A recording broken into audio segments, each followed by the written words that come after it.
Hello guys, আসসালামু আলাইকুম। কেমন আছেন? আশা করছি ভালো আছেন। আলহামদুলিল্লাহ, আপনাদের দয়ায় আমিও ভালো আছি। আজ আপনাদের সাথে কিছু বিষয় নিয়ে শেয়ার করব যা অনেকেই জানেন না আপনারা। এই যে একটা হাউস ওয়ারিংয়ে কী কী তার লাগে এবং কোন তারের কী কী কাজ, আজ আপনাদের সাথে কাজ করব আর এটাই শেয়ার করব। এই যে দেখেন, এখানে কয়েকটা তার দেখতে পাচ্ছেন। এই যে আমার হাতে যে তারটা দেখতে পাচ্ছেন, এটা হলো 1.3 RM। তো 1.3 RM দিয়ে কি কাজ হয় এটা জানাবো। তারপর 2.0 দিয়ে কী কাজ হয় এবং 2.5 দিয়ে কী কাজ হয়, আজ আপনাদের সাথে এই বিষয় নিয়ে আলোচনা করব। তো আমাদের ভিডিওগুলো দেখতে থাকুন, কন্টিনিউ করলেই বুঝতে পারবেন। এই যে আমার সামনে এটা হলো 2.5 RM। 2.5 RM দিয়ে কী কাজ হয়, আজ আপনাদের সাথে এই বিষয়গুলো নিয়েই শেয়ার করব। কারণ হচ্ছে অনেক বাড়িওয়ালারাই আপনারা জানেন না যে কোন তার দিয়ে কী কাজ হয় এবং কোন তার কিভাবে লাগে।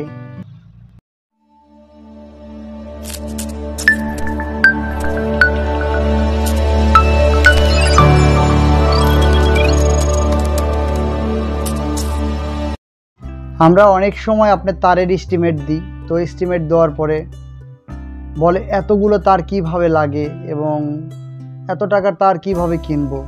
অনেক সময় চিন্তা করে যে এতগুলো টাকার তার এরা কি করবে, তার লাগাবে না কি করবে।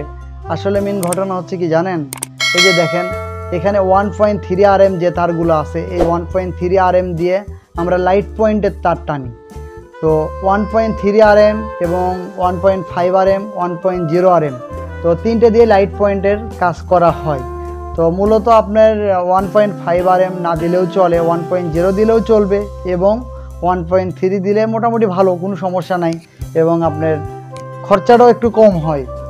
তো এখন দেখেন আমার কাছে 1.3 RM যে তারগুলো আছে, এই তারগুলো দিয়ে আমি একটা লাইট পয়েন্ট আনবো এবং 2.0 এই যে আরই তারটা আছে সবুজ কালার, এটা হলো বডি বলি আমরা, এটা বডির তার।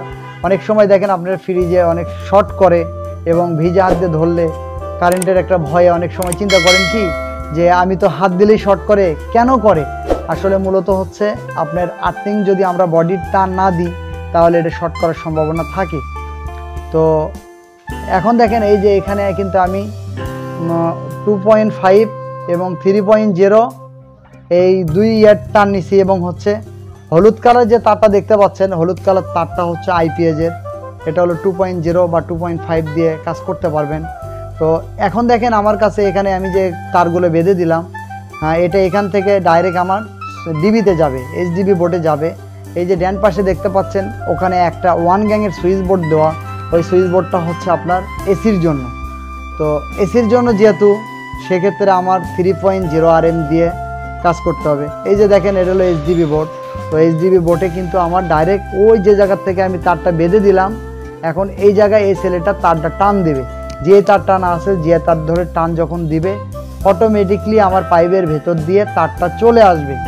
তো দেখেন এই যে তার দিয়ে আপনার ভেতর থেকে টানতেছে, আমার ওই দিক থেকে কিন্তু তারটা চলে আসতেছে। তো যখন তারটা চলে আসবে এই যে দেখেন মোটামুটি কিন্তু তার আমার যাইতেছে। তো তার যাওয়ার উদ্দেশ্য হলো কি, আমার পাইপ ক্লিয়ার আছে, আমার এখানে কোনো প্রবলেম নাই।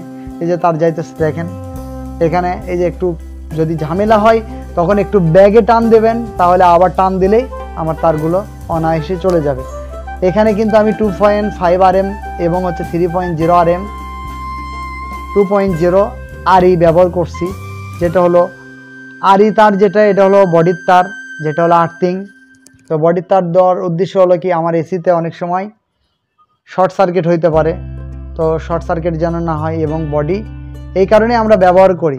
তো এখানে কিন্তু 2.5 RM, 3.0 RM এবং 2.0 RM তার ব্যবহার করছি। তো মোটামুটি দেখেন এখান থেকে এসির লাইনটা কমপ্লিট হয়ে যাচ্ছে। তো এর পরবর্তীতে আমি কি করব, ও ডিবি বোর্ডে যখন আমার পুরোপুরি লাইনটা চলে যাবে, বাদ বাকি কাজ কি, আমার এখানে এই যে 1 গ্যাংয়ের সুইচ বোর্ডটা দেখতে পাচ্ছেন, এই 1 গ্যাংয়ের সুইচ বোর্ডে কিন্তু আমার তারটা চলে আসবে। তো সেক্ষেত্রে আমার তারটা যখন চলে আসবে আমার এখানকার কাজ শেষ হয়ে যাবে। এবং বাম পাশে নিচে কিন্তু আমার একটা সুইচ বোর্ড আছে, যেটাতে এখানে গিজারের লাইন আছে। আমি গিজারের লাইনটা হচ্ছে ঠান্ডা গরমের যে টয়লেটের লাইনটা, এই লাইনটা ব্যবহার করব, যার কারণে এই যে দেখেন এখানে 3 গ্যাংয়ের একটা সুইচ বোর্ড দেওয়া।